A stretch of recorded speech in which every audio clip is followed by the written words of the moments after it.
बच्चों, welcome to my channel Verma study 2020 बुकलाना। मैं यूपी बोर्ड के क्लास 12th के छात्रों के लिए इकोनॉमिक्स सब्जेक्ट को हिंदी माध्यम से फुल कोर्स कराऊंगा। यदि आप फुल कोर्स करना चाहते हैं तो मेरे चैनल को सब्सक्राइब कीजिए और बेल आइकन को प्रेस करना ना भूलें, ताकि जो भी वीडियो मैं अपलोड करूं उसका नोटिफिकेशन आपको सबसे पहले मिल सके। प्यारे बच्चों, माइक्रो इकोनॉमिक्स में चैप्टर 4 चल रहा है, पूर्ण प्रतिस्पर्धा की स्थिति में फर्म का सिद्धांत। कल हम लोगों ने पढ़ा था कि फर्म के संतुलन या फर्म की साम की शर्तें कौन कौन सी हैं। आज हम लोग एनसीईआरटी की बुक में अगला क्वेश्चन है, क्या प्रतिस्पर्धी बाजार में लाभ अधिकतमीकरण। देखिए बच्चों, कल हमने बताया था कि लाभ अधिकतमीकरण को ही कहते हैं फर्म का संतुलन या साम्य। फर्म जिसकी बाजार कीमत मीन्स पी, सीमांत लागत एमसी के बराबर नहीं है, उसका निर्गत का मतलब उत्पादन का स्तर सकारात्मक हो सकता है। व्याख्या कीजिए। तो इसमें जो है, अगर लैंग्वेज थोड़ा सा कठिन दिख रहा है, लेकिन इसमें आप ये ध्यान दो कि इसमें कह रहा है, मेन बात ये कह रहा है कि पहले तो पूर्ण प्रतियोगिता बाजार की बात कर रहा है और फर्म संतुलन की स्थिति में कह रहा है कि बाजार कीमत और मतलब पी और एमसी बराबर नहीं है। कल हमने पढ़ा था कि बाजार कीमत की शर्तें तो दो बताया था। शर्तें अर्थात फर्म के साम्य की शर्तें कल बताया था हमने। पहला बताया था कि एम आर बराबर एम सी होना चाहिए और दूसरा बताया था कि एम सी एम आर को नीचे से काटे। यही मेन कल बताया था। अभी सवाल को हल करने से पहले देखिए, अगर आप ये देख रहे होंगे, ये कल मैंने बताया था कि ये जो है ए आर बराबर एम आर और बराबर पी प्राइस होता है, जो सीधी रेखा होती है, और हमने एक एम सी रेखा खींचा है, जहाँ पर ये कल बताया था कि ए यहाँ एक बिंदु है, ए यहाँ एक बिंदु है, बी बिंदु पर फर्म का संतुलन हो रहा है, क्योंकि एम आर बराबर एम सी और ये एम सी रेखा एम आर को नीचे से काट रही है। खैर, इस सवाल को हल बताने से पहले, ऐसे बताने से पहले, मैं यहाँ पर अभी इस बॉक्स में जो बता रहा हूँ, फंडामेंटल चीज़ बता रहा हूँ, ये चीज़ क्लियर होगा तभी ये समझ में आएगा, और ये चीज़ें इम्तहान में आपको नहीं लिखनी है। तो फर्म के संतुलन की शर्तें दो है, एम आर बराबर एम सी कहें या एम सी बराबर एम आर कहें, एक ही चीज़ है। एम सी एम आर को नीचे से काटे दूसरा शर्त है। अब हम यहाँ एक चीज़ बताना चाहते हैं कि देखो, कल भी मैंने बताया था कि इसमें दो चीज़ मुख्य रूप से है। एक तो एम आर मतलब सीमांत आय, जिसको हम सीमांत आगम भी कहते हैं, और ये एम सी सीमांत लागत। इसमें ए आर का कहीं भी नाम नहीं दिख रहा है, जबकि यहाँ हमने ए आर दिखाया है। ये तो आप मान कर चलिए कि ये चीज़ नहीं है। मन में मान लें कि हमें एम आर और एम सी के बीच में कंसीडर करना है, अध्ययन करना है, इसके संबंधों को देखना है, और एम आर को ही पी कहते हैं। इसके ए आर को इसलिए मैं इग्नोर करने को कह रहा हूँ क्योंकि कोई भी औसत वक्र या औसत लागत वक्र नहीं है। भाई, ये एम आर है तो एम सी है, उसी तरह से ए आर है तो ए सी वक्र होना चाहिए, लेकिन ए सी वक्र नहीं है, इसलिए हम मानकर ए आर को ध्यान नहीं देंगे, तब आसानी से समझ में आएगा। अब एम सी एम आर, और दूसरी बात महत्वपूर्ण है कि एम आर को ही मतलब सीमांत आय को ही कीमत भी कहते हैं। तो अब फिर आ जाते हैं यहाँ पर कि देखिए बच्चों, जैसे मान लो कि हमने एम आर और एम सी की बात कर रहे हैं। क्या कर रहे हैं? एम आर और M C, M R M C के बराबर होना चाहिए। इसमें भी एम है, इसमें भी एम है, कुछ समय के लिए मैं एम को हटा दे रहा हूँ। मैं लिख रहा हूँ आर, आर का मतलब आय और बराबर सी, सी का मतलब लागत, सी का मतलब कास्ट लागत। देखो यही चीज़ लिखा हूँ, पहला शर्त लिखा हूँ आर बराबर सी, एम दोनों में था फिलहाल हटा दिया हूँ, अभी लिखूँगा आपको समझाने के लिए मैंने हटा दिया। आर का मतलब आपको हमने बताया है कि रेवेन्यू आय, और सी का मतलब होता है लागत। अब आप ये बताओ अपने मन से कि अगर आय ज़्यादा होगी और लागत कम होगी, आय हमने बताया ज़्यादा होगी तो ज़्यादा का क्या है, इस तरह से निशान बनता है, जिधर ये मुंह होता है वो चीज़ बड़ा होता है और जिधर ये मुंह पतला होता है वो छोटा कम होता है। तो यहाँ ये चीज़ आर और ग्रेटर देन सी, तो आर ज़्यादा है मतलब आय ज़्यादा है और लागत कम है। इसे रटने से काम नहीं चलेगा, आप समझने की कोशिश करिए कि अगर हम कोई चीज़ का उत्पादन कर रहे हैं और बेचने पर पैसे ज़्यादा मिले, आय ज़्यादा मिला और उसमें खर्चा कम आया, तो क्या होगा, जब आय ज़्यादा होगी लागत कम होगा तो हम कहेंगे कि लाभ हो गया। अर्थशास्त्र की भाषा में लाभ को ही असामान्य लाभ भी कहते हैं। अच्छा, दूसरी स्थिति ऐसी भी हो सकती है कि मान लो आय जो है आपका वो कम हो और लागत ज़्यादा हो, ऐसा भी हो सकता है कि आय कम हो और लागत ज़्यादा हो, तो क्या होगा, हानि होगी। भाई लागत ज़्यादा हो गया, 10 रुपये का आय हुआ और लागत आई 15 रुपये, तो हानि हो गया। यहाँ क्या था कि यहाँ लागत आई 20 रुपये, आय आया 20 रुपये, लागत आई 10 रुपये, तो लाभ हुआ था। कभी कभी ऐसा भी होता है कि जो आय है और जो लागत है ये दोनों बराबर हो गए। ऐसा भी हो सकता है कि 10 रुपये का आय हुआ, बेचने पर 10 रुपये मिला और लागत भी 10 रुपये था, तो हम इसे कहेंगे शून्य लाभ। शून्य लाभ मतलब लागत और आय बराबर हुआ। शून्य लाभ को अर्थशास्त्र की भाषा में एक और चीज़ कहते हैं सामान्य लाभ। हाँ जी, लाभ आपको देखने में नहीं हो रहा है, लेकिन लाभ इसलिए कहेंगे कि कम से कम जितनी स्थिर लागतें आ रही हैं, जो भी थोड़ा बहुत उतना तो आ रहा है, घाटा नहीं हो रहा है, इस स्तर पर भी फर्में रह सकती हैं। तो अभी हमने ये बताया कि किस स्थिति में लाभ होगा, किस स्थिति में हानि होगा, किस स्थिति में शून्य लाभ होगा। अब प्यारे बच्चों, अगर इसी के सामने अगर हम एम लिख दें, यहाँ एम लिख दें, तब भी वही इसका सेंस होगा। मतलब एमआर ज़्यादा है, एमसी कम है तो लाभ होगा। एमआर ज़्यादा है, एमआर कम है और एमसी ज़्यादा है तो हानि होगा। एमआर और एमसी अगर बराबर है तो शून्य लाभ होगा। मैंने तो इसलिए एम हटाया था कि आप लागत और आय से ज़्यादा आसानी से वहाँ तक पहुँच जाएंगे जहाँ तक हम चाह रहे हैं। अब देखो, इसमें एक चीज़ और हम थोड़ा सा करना चाहते हैं।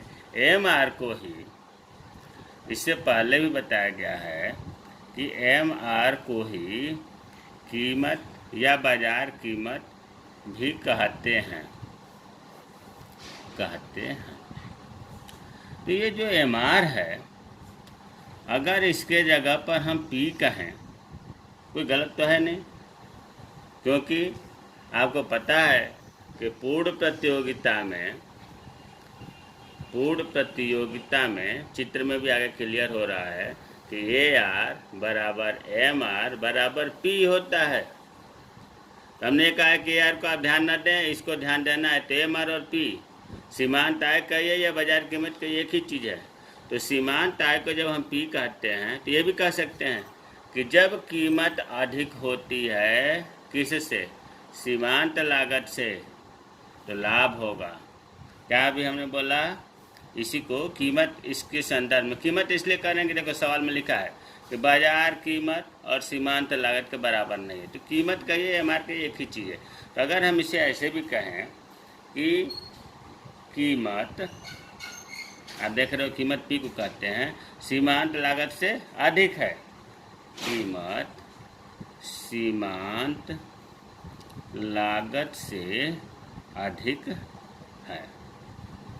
कोई नई बात नहीं बताऊँ, इसी का वर्णन किया हूँ कि कीमत सीमांत लागत से अधिक है। अच्छा, ऐसे भी तो कह सकते हैं कि सीमांत आय सीमांत लागत से अधिक है। बिल्कुल कह सकते हैं। कीमत को जब हम सीमांत आय कहते हैं तो कीमत की जगह पर सीमांत आय कह सकते हैं। सीमांत आय सीमांत लागत से अधिक है, ये भी कह सकते हैं। इसे पहले बोल सकते हैं, कैसे?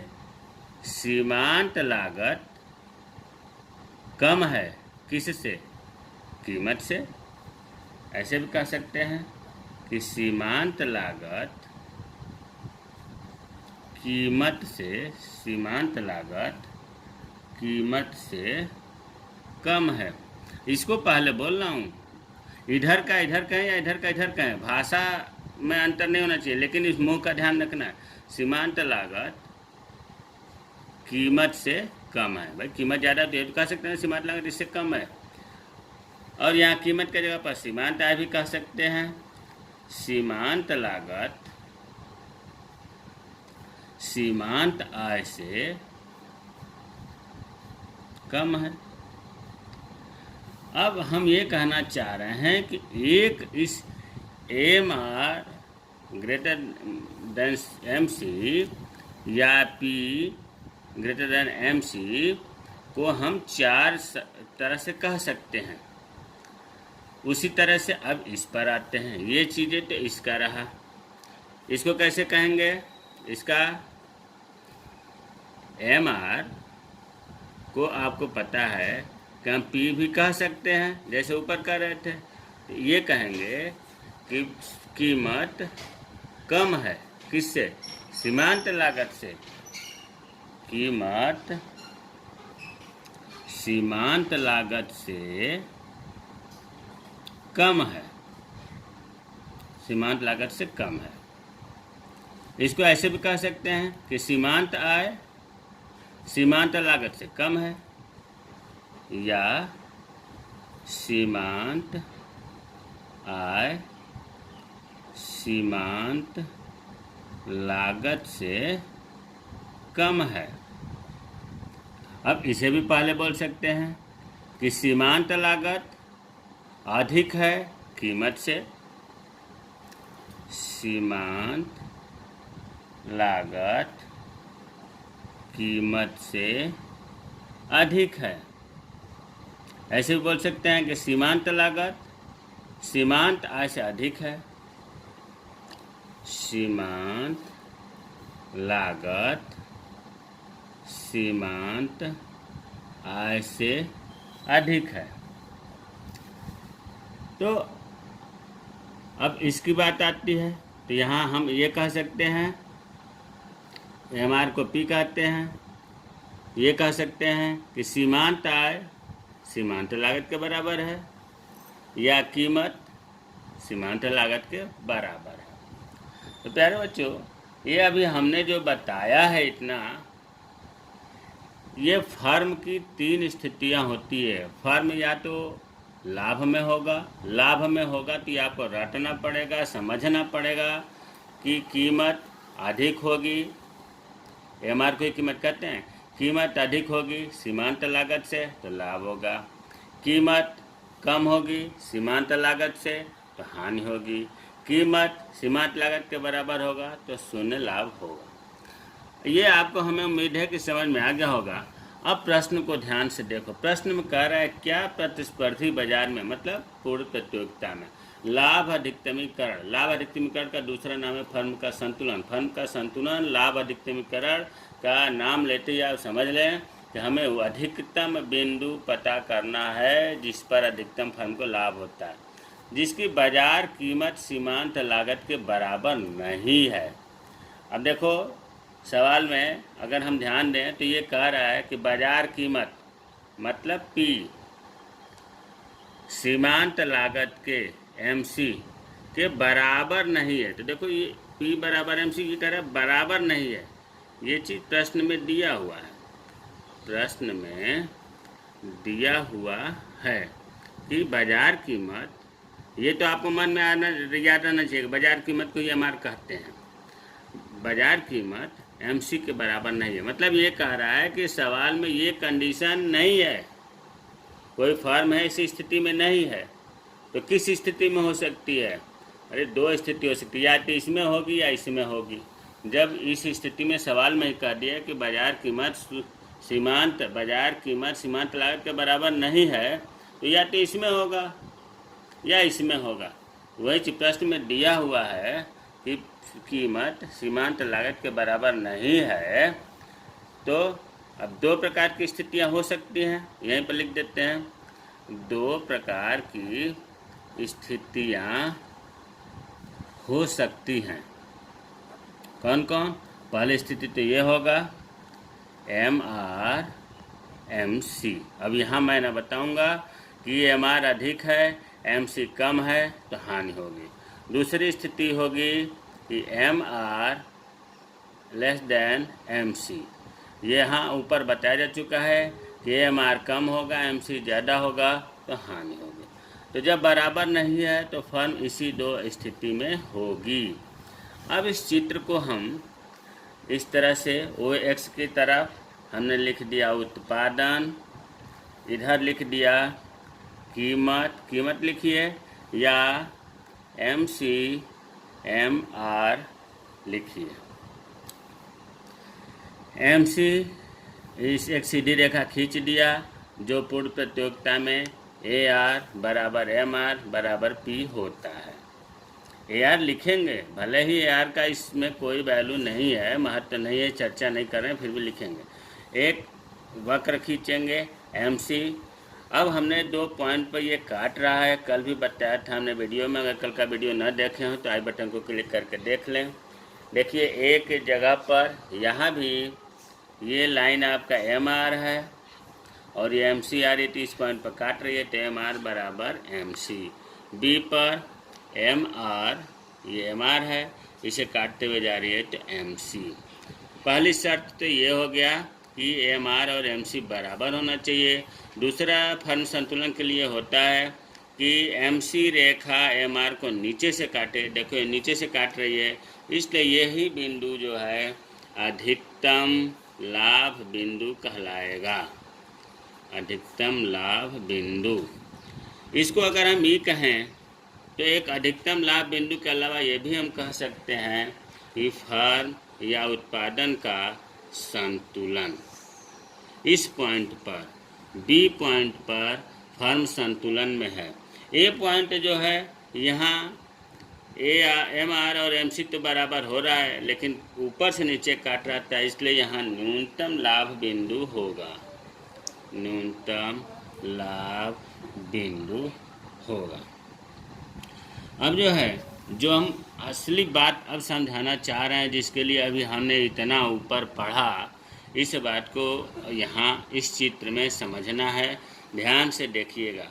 देखो बच्चों, फिर एक बार यहाँ रिपीट कर दूँ कि ये चीज़ें जो है आपका बाज़ार कीमत है, यहाँ से लेकर के यहाँ तक बाज़ार कीमत कहिए या सीमांत आय कहिए। हम बाज़ार कीमत या कीमत कह रहे हैं। आप कीमत का नाम लेते ही ये भी समझ लें कि सीमांत आय भी है। तो ये वक्र आपका सीधी रेखा जो है ये कीमत है और जो ये आया है MC। अब देखो ध्यान से कि अगर कोई फर्म मान लो कि उत्पादन इस पॉइंट पर हमने मान लिया लिख दिया Y1 और इस पॉइंट को Y2। अब हम देखो इस पॉइंट से इधर की बात करते हैं। कोई उपभोक्ता या कोई फर्म की इन पर कोई भी बिंदु ले सकते हैं, यहाँ से लेकर यहाँ तक। पहले हम बात करते हैं कि चलो यहाँ है, कोई फर्म उत्पादन कर रहा है Y1, तो यहाँ बिंदु है। मान लिया कि यहाँ इसके सामने अगर लाइन खींचेंगे तो अगर M लिख दिया तो यहाँ कोई उत्पादन कर रहा है फर्म, तो इसे हम पॉइंट को कहेंगे कीमत। देखो इस लाइन कीमत की ही तो लाइन है, तो कीमत हो गया। इसके सामने ये जो है आपका ये MC है। तो अगर यहाँ से अगर ये 0, 5, 10, 15, 20, 25, 30, 35, 40, तो देखो ये 30 पर है और ये 35 पर है। कौन सा? MC 35 पर है और प्राइस 30 पर है। तो कौन सी स्थिति इसमें लागू हो रही है? यहाँ पर MC ज़्यादा है और कीमत कम है। कीमत मतलब MR कम है, MC ज़्यादा है। तो देखो MC ज़्यादा है, दूसरा वाला लागू हो रहा है। MC ज़्यादा है और कीमत, MR को ही तो P कहते हैं, कीमत कम है। तो जब MC ज़्यादा होता है और MR कम होता है या P कम होता है तो हानि होती है। इसका मतलब हुआ कि फर्म को हानि होगी। कहीं भी पॉइंट देखो, यहाँ देख लो, यहाँ पर कीमत है, इसके सामने ऊपर MC है, MC ज़्यादा है, प्राइस कम है। तो जहाँ MC लागत, MC ज़्यादा हो गया, प्राइस कम हो गया, वहाँ हानि होती है। तो कोई भी फर्म इस A बिंदु से इधर नहीं उत्पादन करना चाहेगा क्योंकि उससे हानि होगी। तो पहली स्थिति में तो इसे आप लिखेंगे इस बात को कि इसमें जो है MC ज़्यादा है, प्राइस कम है, इसलिए फर्म को हानि होगी। अब A बिंदु की बात करें, A बिंदु पर मतलब ये कीमत और ये MC बराबर है, लेकिन अधिकतम लाभ बिंदु नहीं होगा क्योंकि दूसरी शर्त पूरी नहीं कर रही है। तो ये न्यूनतम लाभ बिंदु कहा जाता है। इधर हानि हुआ, यहाँ शून्य लाभ हुआ। न्यूनतम लाभ बिंदु का मतलब शून्य लाभ हुआ। अब मान लो कि कोई भी फर्म उत्पादन यहाँ करने लगा, यहाँ ये Y1 है तो चलो हमने मान लिया कि यहाँ Y3 हो गया। अब यहाँ देखो, जब इसके सामने हम आएंगे इस तरह से खींचते हुए, खींचूंगा नहीं, तो ये आपका कीमत का पॉइंट है, अर्थात 30 पर कीमत है, और इस पॉइंट पर यहाँ 20 और 25 है तो 22 पर ये MC है। तो यहाँ ध्यान से देखो, कीमत ज़्यादा है, प्राइस ज़्यादा है और यहाँ MC कम है। तो क्या होगा? देखो प्राइस ज़्यादा है, ये ऊपर है तो ज़्यादा हो गया, और इसके सामने देखो ये कम है। नीचे से देखते हैं कि कम और ज़्यादा, तो यहाँ से यहाँ तक देखें तो ये MC यहाँ है, कम है, और यहाँ ये प्राइस ज़्यादा है। तो प्राइस MC MR को प्राइस कहते हैं। तो प्राइस ज़्यादा है और लागत कम है, MC यहाँ है, जहाँ काटेगा वहाँ पॉइंट देखते हैं तो हम कहेंगे कि फर्म लाभ में है।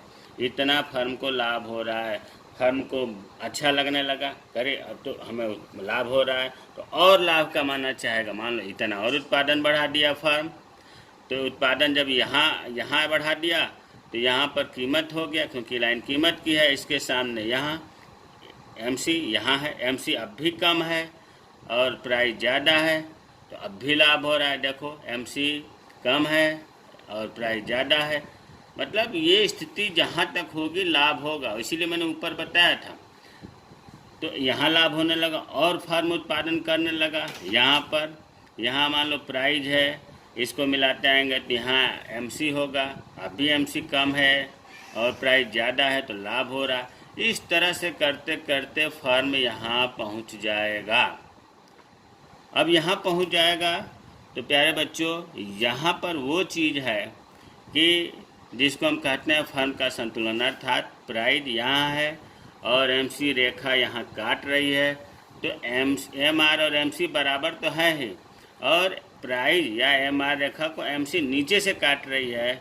इस वजह से इस पॉइंट को फर्म का संतुलन या अधिकतम लाभ बिंदु कहेंगे, अर्थात सबसे ज़्यादा फर्म को इसी पॉइंट पर लाभ होगा। Y2 उत्पादन करना चाहेगा फर्म, इससे कम नहीं करना चाहेगा, क्योंकि कम करेगा तो उसे घाटा, अगर यहाँ तक कर रहा है तो इतना लाभ का घाटा होगा, यहाँ करेगा तो इतना लाभ का घाटा होगा, इसलिए इस पॉइंट पर पहुँचना चाहेगा। अच्छा, इससे अधिक अगर करेगा तो क्या होगा? मान लो इस पॉइंट पर फर्म उत्पादन करने लगा, तो देखो प्राइस यहाँ है, इसके सामने अगर हम चलें तो लागत यहाँ हो गया, यहाँ पर। तो अब क्या होगा? कीमत कम हो गई और लागत ज़्यादा हो गई, ये कंडीशन हो रहा है। कौन सा? कीमत कम हो गई, भाई यहाँ तक प्राइस है और यहाँ आ गए तो लागत ज़्यादा हो रही है। तो देखो लागत ज़्यादा हो गई और कीमत कम हो गई, तो ये बताया गया है कि लागत ज़्यादा होगा तो हानि होगा। अर्थात इससे आगे बढ़ते ही फर्म के लाभ कम होंगे, हानि होने लगेगा। तो अब आप समझ गए होंगे हम कहना चाहते हैं कि ए बिंदु से पहले फर्म कोई उत्पादन नहीं करना चाहेगा क्योंकि उससे हानि होगी। क्यों हानि होगी? क्योंकि लागत या सीमांत लागत ज़्यादा होगी, कीमत कम होगी। ए बिंदु से बी बिंदु तक फर्म को लाभ होगा, बढ़ता रहेगा। इसीलिए देखो यहाँ से लाभ बढ़ता जा रहा है। तो अर्थशास्त्र की भाषा में यहाँ से लेकर के यहाँ के कहते हैं सकारात्मक। सकारात्मक का मतलब होता है पॉजिटिव, प्लस में हो रहा है। और निर्गत, निर्गत का मतलब उत्पादन स्तर, यहाँ से उत्पादन बढ़ता जा रहा है यहाँ तक के लिए, तो सकारात्मक निर्गत स्तर कहते हैं। इस बिंदु पर यहाँ उत्पादन करते करते अधिकतम लाभ बिंदु हुआ, इससे आगे फर्म को हानि होने लगती है।